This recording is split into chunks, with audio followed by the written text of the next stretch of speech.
Bismillahirrahmanirrahim. Assalamualaikum warahmatullahi wabarakatuh. Perkenalkan, nama saya Sulistiawati, NIM 197, kelas PPKN 3E, akan mempresentasikan hasil kerja saya dari tugas 1 sampai tugas 6. Baik, di sini saya akan mempresentasikan hasil tugas 1 saya, yang ada pengertian hukum pidana. Pengertian hukum pidana adalah keseluruhan dari peraturan-peraturan yang dilarang dalam tindak hukum pidana serta melakukan hukuman dan dijatuhkan terhadap yang melakukannya. Yang kedua, fungsi hukum pidana terbagi menjadi dua, yaitu hukum pidana umum dan hukum pidana khusus.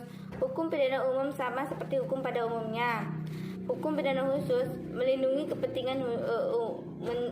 kepentingan hukum dengan sanksi yang lebih tajam daripada hukum lainnya. Yang ketiga, sifat hukum pidana itu sendiri bersifat melawan hukum untuk mendapatkan pidananya suatu perbuatan itu sendiri.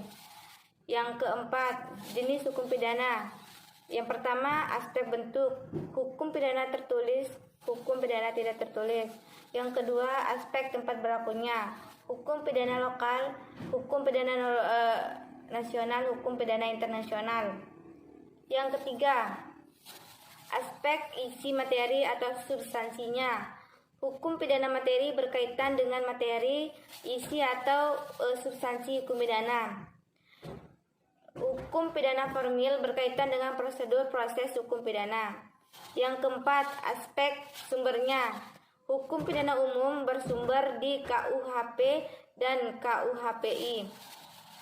Hukum pidana khusus bersumber di hukum pidana militer dan hukum pidana anti korupsi. Baik, yang kelima adalah lembaga penegak hukum pidana. Yang pertama, polisi, penyelidikan dan penyidikan. Yang kedua, kejaksaan. Yang ketiga, pengadilan. Yang keempat, lapas. Baik, di sini saya melanjutkan dari tugas 2, konsep dasar kriminologi. Yang pertama, pengertian kriminologi. Yang kedua, tujuan kriminologi.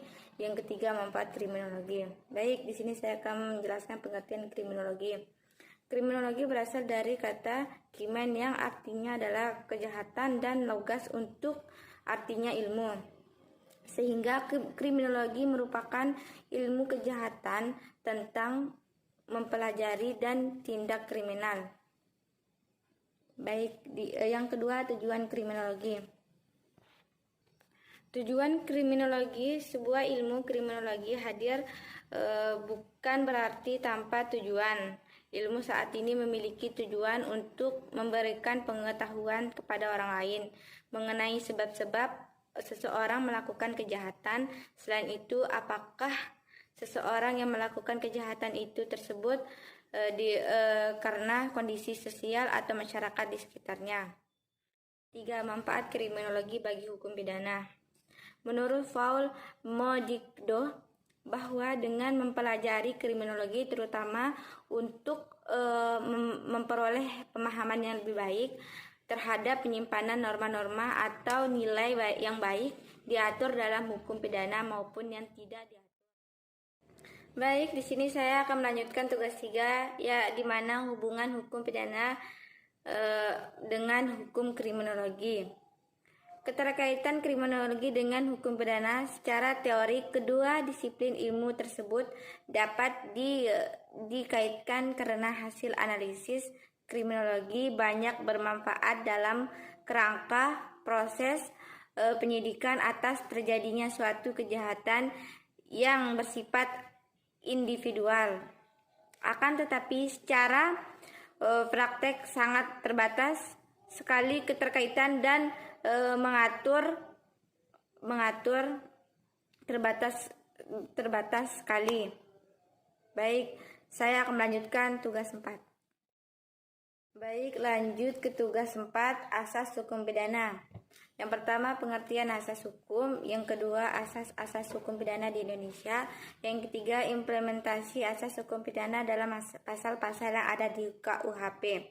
Yang pertama, hukum pidana adalah keseluruhan dari peraturan yang menentukan perbuatan apa yang dilarang dan termasuk ke dalam tindak pidana serta menentukan hukuman apa yang dapat dijatuhkan terhadap yang melakukannya. Yang kedua, asas hukum pidana di Indonesia. Yang pertama, asas legalitas. Tidak ada suatu perbuatan dapat dipidana kecuali asas kekuatan aturan pidana dalam peraturan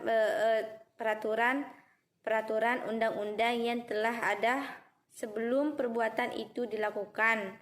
Yang kedua, asas tiada pidana tanpa kesalahan untuk menjatuhkan pidana kepada orang yang melakukan tindak pidana harus dilakukan bila mana ada unsur dijatuhkan bila mana ada unsur kesalahan pada diri orang tersebut. Yang ketiga, asas teritorial, artinya ketentuan hukum pidana Indonesia berlaku atas semua peristiwa pidana yang terjadi di daerah yang menjadi wilayah teritorial Negara Kesatuan Republik Indonesia. Yang ketiga, asas-asas hukum pidana menurut tempat. Asas teritorial, asas personal, asas perlindungan, asas universal, asas teritorial. Asas diatur juga dalam Undang-Undang Hukum Pidana KUHP, yaitu dalam Pasal 2 KUHP yang menyatakan ketentuan pidana. Baik, saya akan melanjutkan ke tugas yang kelima. Baik, di sini saya akan melanjutkan tugas 5, yang dimana ada pengertian ajaran sebab akibat, tujuan mempelajari ajaran sebab akibat, hubungan kausa antara sebab akibat, rumusan sebab akibat dalam KUHP, implementasi ajaran sebab akibat dalam praktik hukum. Baik, di sini saya akan menjelaskan pengertian ajaran sebab akibat, kelas hukum, tujuan ajaran sebab akibat.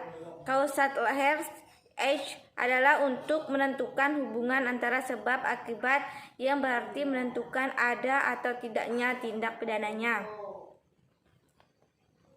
Yang kedua, tujuan mempelajari ajaran sebab akibat. Dalam mempelajari sebab akibat, ditegaskan bahwa tujuan mempelajari ajaran sebab akibat adalah untuk mencari hubungan sebab akibat, seberapa jauh akibat tersebut ditentukan oleh sebab. Yang kedua, menentukan ada atau tidaknya terjadi suatu tindakan yang dapat dipidana untuk memperoleh dan praktisi hukum. Tujuan hukum untuk mencari jawaban dari permasalahan akibat tindak pidana.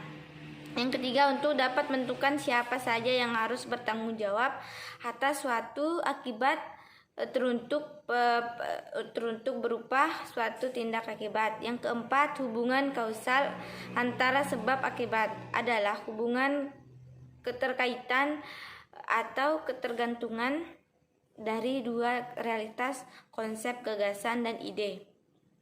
Yang kelima, implementasi ajaran sebab akibat dalam praktik hukum sangat terbaik dengan hukum dalam pengambilan keputusan karena dalam pengambilan keputusan seorang harus selalu dihubungi dengan ajaran sebab akibat. Baik, saya akan melanjutkan tugas 6. Baik, tugas 6 adalah pengertian perbuatan pidana, unsur subjek perbuatan pidana, unsur ajaran sebab akibat dalam praktek hukum. Yang pertama, menurut Moljatyo, yang menggunakan istilah perbuatan pidana memberikan makna perbuatan pidana adalah perbuatan yang dilarang oleh suatu aturan hukum mana yang disertai ancaman sanksi yang berupa pidana tertentu.